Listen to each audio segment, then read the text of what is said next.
4 familles parfaitement banales des temps modernes, c'est-à-dire où des enfants ont les yeux rivés sur leur tablette.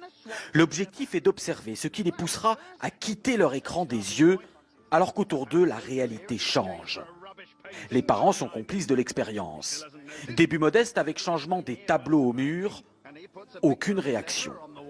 Plus audacieux, la mère de famille est échangée avec une inconnue portant la même couleur de vêtements. Les enfants ne remarquent toujours rien. Comble de l'indifférence, de faux frères et sœurs, parfaits inconnus eux aussi, s'installent à table sans le moindre détournement de regard de ceux captivés par l'écran. Il faudra attendre la coupure d'Internet au moyen d'un brouilleur pour que les enfants découvrent que le monde réel autour d'eux a changé.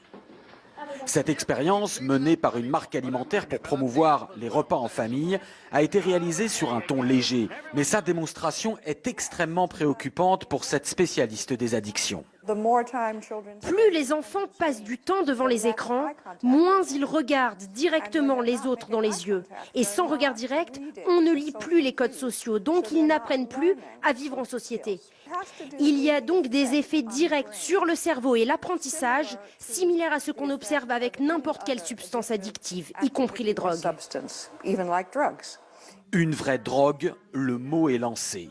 Au Royaume-Uni, une autre addictologue réputée est allée encore plus loin, déclarant récemment dans une conférence « Je dis toujours aux parents, quand vous donnez à votre enfant une tablette ou un smartphone, en réalité, c'est comme si vous lui donniez une bouteille de vin ou 1 gramme de cocaïne. » Ce psychiatre britannique, lui, a été l'un des premiers, il y a 10 ans, à considérer les jeux vidéo et les écrans comme une addiction grave, avec là encore des comportements similaires à la drogue, y compris lorsque les patients sont en manque.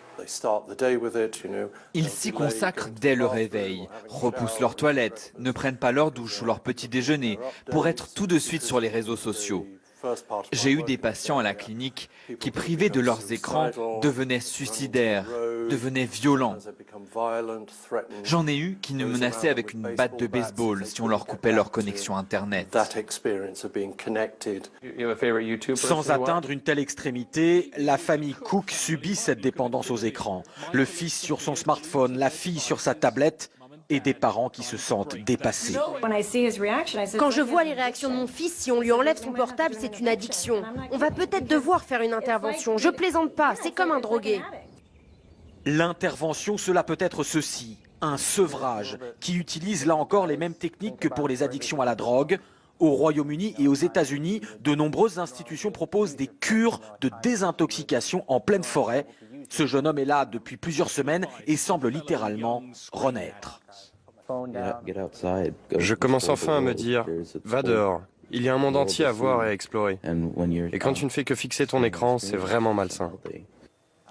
Des cures loin du monde technologique. Dans ce centre, il n'y a qu'un seul téléphone du siècle dernier. Allons plus loin sur cette question passionnante en France maintenant et observons quelques chiffres avec Christelle Méral. Bonsoir Christelle, tout d'abord, les adultes passent de plus en plus de temps devant ces écrans ? Oui, effectivement. Ils passent en moyenne 5 heures et 7 minutes par jour devant leurs écrans contre 3h10 il y a 10 ans, c'est-à-dire 2 heures de plus. Évidemment, le smartphone gagne du terrain. D'ailleurs, Laurent, savez-vous combien de fois par jour un adulte consulte son iPhone ? Je n'ose pas imaginer. Eh bien, il consulte 221 fois par jour en moyenne son smartphone. Alors, qu'est-ce qu'il en est des enfants ?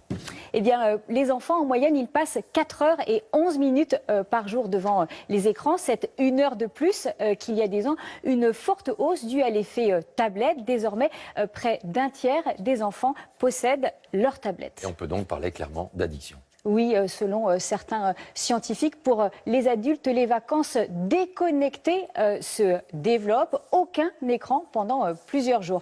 Pour les plus jeunes, en France comme en Angleterre, des hôpitaux proposent des consultations pour leur apprendre à se désintoxiquer. Car ce qui est le plus grave, c'est l'impact sur les enfants. C'est prouvé. La surconsommation d'écran entrave leur développement. Selon une étude, les enfants qui passent 2 heures par jour devant la télévision à l'école primaire ont 2 fois plus de risques de sortir du système scolaire